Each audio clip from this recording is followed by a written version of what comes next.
Thanks for participating in a Next Step gathering. We're here sharing with you because we love the Crossroads family.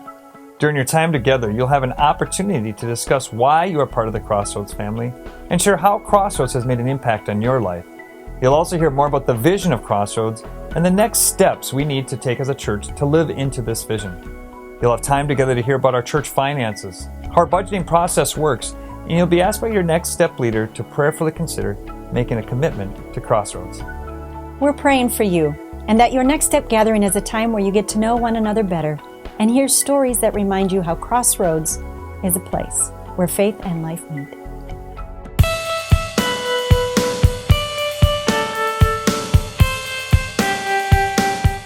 There are a lot of great things happening here at Crossroads Church around small groups. As we say, small groups are the church. And you could just go to any small group any given night of the week. They're every night, and they're being offered, and they're changing lives. Crossroads has changed my life. I came here on a Saturday or on a Sunday during the block party. And I had no idea that that particular time I would be in the place that I am now. Soon after being at the block party, we found ourselves in a small group leaders for the young married couples. Yeah, I mean, I wasn't really big about small group, and then Paul was like, "We meet at your house. You're part of it, and so are 3 other people." So we showed up, and it's actually it's a highlight of our week. And now we look forward to everybody coming. Like, we're excited. We have it at our house. We want it at our house. You know, we like having the people and the time with the kids and our kids and their kids together, and it's a good time. I get to bring other people into my home and experience their knowledge and their commitment on a one-to-one basis. It's amazing what the intimacy of a small group will reveal about people's characters and their commitment to Christ.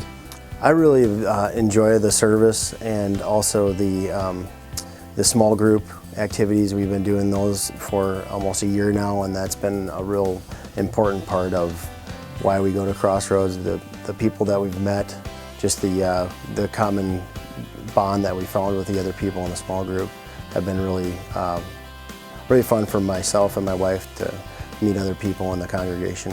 One of the things that I love about Crossroads is that the people here are very generous, and they give of their time, they give of their talents, and also they have a heart for reaching the lost. And I know that Paul has done a really good job at making the vision of Crossroads known. Coming to church is, you can come to church and you can sit there and you can, for the most part, listen, and it can go in one ear and out the other. But to actually participate in a small group, to use the discussion, to study, it's, to pray together, it works. It's amazing. When we began the Crossroads community, Deb and I came to the location of Cedar and Dodd, and we prayed over this land, and we realized this is where God wanted us to eventually build a biblically functioning community. And so we did. We took a giant rock from the middle of this cornfield, and we began to carry it wherever we had a church meeting, whether it be a Bible study in a home or worship on Sundays at North Chill Elementary School. We just brought the rock with us. And this rock became a symbol of our community. And so later on, when we began to look at building an actual church location, we took that rock that we'd all signed our names on. We took a big giant rock and we placed our names on it, signed it with a magic marker.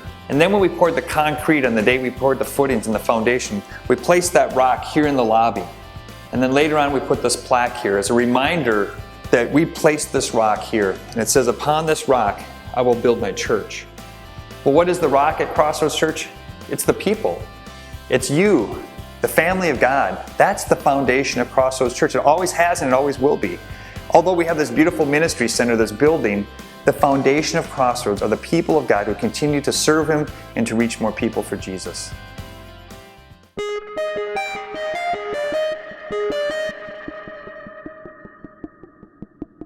One of the things I'm excited is our word for the year, which is grow, is that we're growing our hearts closer to God.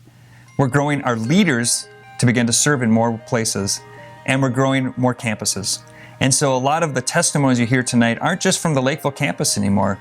They're part of our expansion ministries that we're doing throughout the Twin Cities. We had one other couple in our small group for almost a year and a half. And then out of nowhere, we tripled and quadrupled in size. And now we're trying to develop, small group leaders from our group so that we can continue to grow and expand and be available for God to use as vessels to continue to nurture young families and provide a safe environment to discuss the tough things that go on in marriage and raising children, and be able to help one another grow spiritually and become a true family, because it indeed takes a village to raise a child, and we've got a very good network here at Crossroads that helps us do that.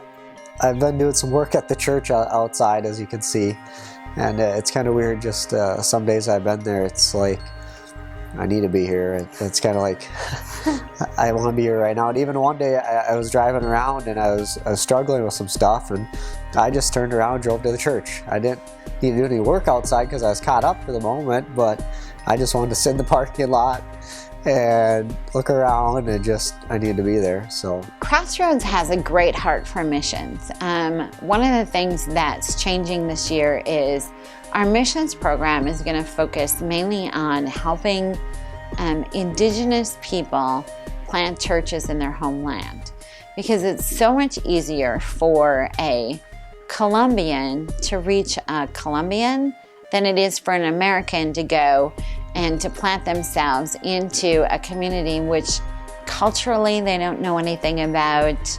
Every Sunday we've had a new visitor or 2 or 4, and they're starting to return each Sunday, each week as well. Our community meals continues to go on.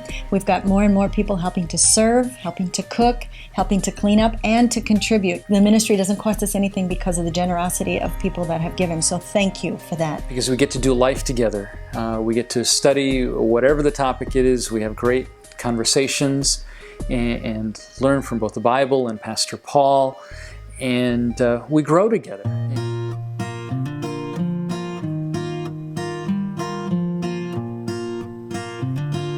I think me giving is one way. It says if you have the faith of a mustard seed, you can move mountains, and that's just money and financial stuff. One way is a way that I can test my faith. Passing by for a special offering, and I'm like, I'll give, maybe $5 or something like that. It's like, no, what's the biggest thing in my wallet, or what's the most? I give it all, just because. Let me really test my faith. Giving is a commandment, and the Bible teaches us that in order for us to truly love God, we have to obey God, and out of obedience is initially why I would say that we give. Now, when you talk about giving generously, that brings about a whole nother context. And I just think that as I have grown in my faith, I have been able to see the fruits of my obedience to God. I think it's important too that we raise our daughter to know that it's important to give. It's not just important to give money, but to give our time, to do projects, to volunteer, to do what we can. To come in and help with the kids or to do whatever, but if we have the means to do a project, that we get it done. Trying to be a good steward is a daily struggle for all of us.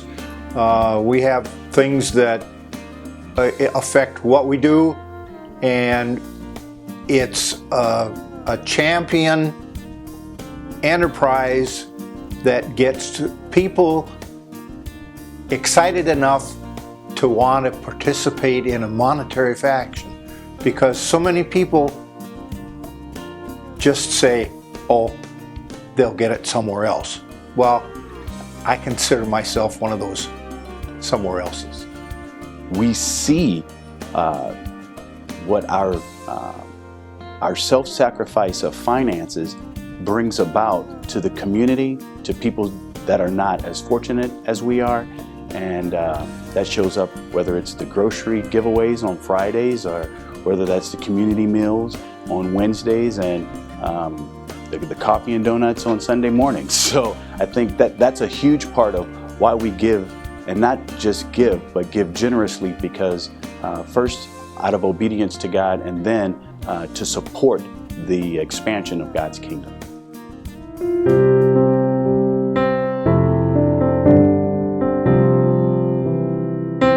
I think we have an unbelievable finance team, and that's not just to say now because Colleen is in the chair position, but I think it has been improving over the years. Although the church isn't always run like a business, I like to be able to make sure that we can be fiscally responsible and use God's money in a way that can benefit to the most and allows us to reach out and do more ministries.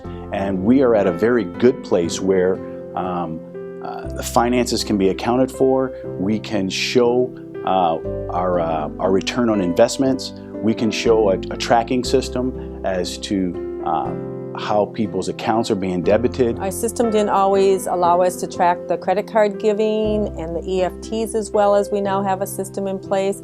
We also have a lot of people who are very passionate about certain areas and certain ministries, designated funds, and we're able to allow them to give to those ministries or those areas so that we can utilize them for specifically that. From the front end where people are putting the money in the tray to the back end where the church pays the bills.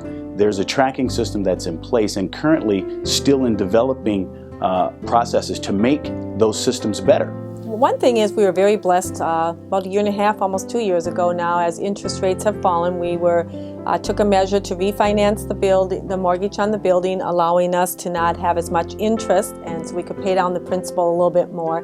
What we're looking to do now, instead of putting that savings into administrative costs, is the capital campaign. Every time we pay down even $10,000 or $15,000, it gives us another $75 or $100 a month to be able to spend on some of the ministry areas. And so the sooner we get our debt and mortgage paid down, the more we can either do for adding on or improvements to the building, or we can add to the ministry areas.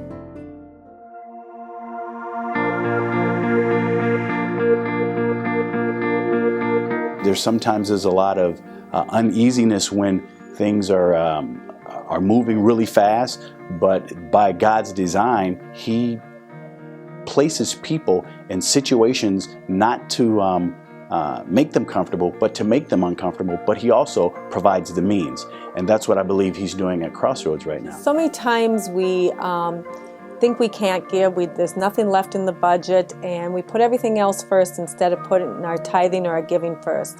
You're supposed to be in a different place than you were yesterday, because that's part of growth. If you're not growing, you're dying. There's one or two things that you're going to do there. So if you gave 5% last year, well, let's give 5.5% this year. Well, if I showed up to one, community gathering, well, now I'm going to show up to 2. There's got to be progression to get outside of your comfort zone. And it's the same way with giving funds. So often we might go to Quick Foods, or we might stop at Caribou Coffee, or we might buy, a piece of clothing that's triple what we'd spend if we rethink our thought process. And what I try to do is, do I really need this, or do other people need it more that I can help? And the church is a great place to give because it expands out and helps many to reach out so that they can all become fully devout Christians. This is one of my favorite places on the Crossroads property to come and reflect and to pray. And it's not because there's a garden here, it's because of these rocks. You see, these 12 stones are a tangible reminder for me and for our community here about how God has provided for Crossroads Church. When Deb and I first were seeking out a place to plant the Crossroads community, we came to this intersection of Cedar and Dodd. And God gave us a powerful vision over 15 years ago to build a biblically functioning community, a place where faith and life meet. And so we came to Cedar and God shared with us a vision to build a church and to build a community here. And so that's what we've been doing over the last 15 plus years. When we begin to move on to the property, God revealed to us another scripture from the book of Joshua. At the time when Moses delivered them from slavery in Egypt, Joshua entered into the promised land with the people. And what he did is he took 12 stones and placed them by the edge of the river, so that whenever they would go by that river, they'd remember those 12 stones and remember that God had provided for them. So whenever I'm seeking godly counsel to decide what are some of the next steps for Crossroads Church, the next directions, I come and I walk along these stones and I remember how God has provided for us in the past. I try to remember how these rocks were placed here to remind me and all of our community that God has provided for Crossroads and will continue to provide for Crossroads. So my challenge this day for you and for me is to continue to pray, to continue to reflect, to think about where God has taken us thus far in our Crossroads journey, and realize that God is going to take us to that next step, to grow hearts, to grow more leaders, and to grow more churches. Will you join me and join the Crossroads community of taking that next step of faith personally and as a church? Thank you.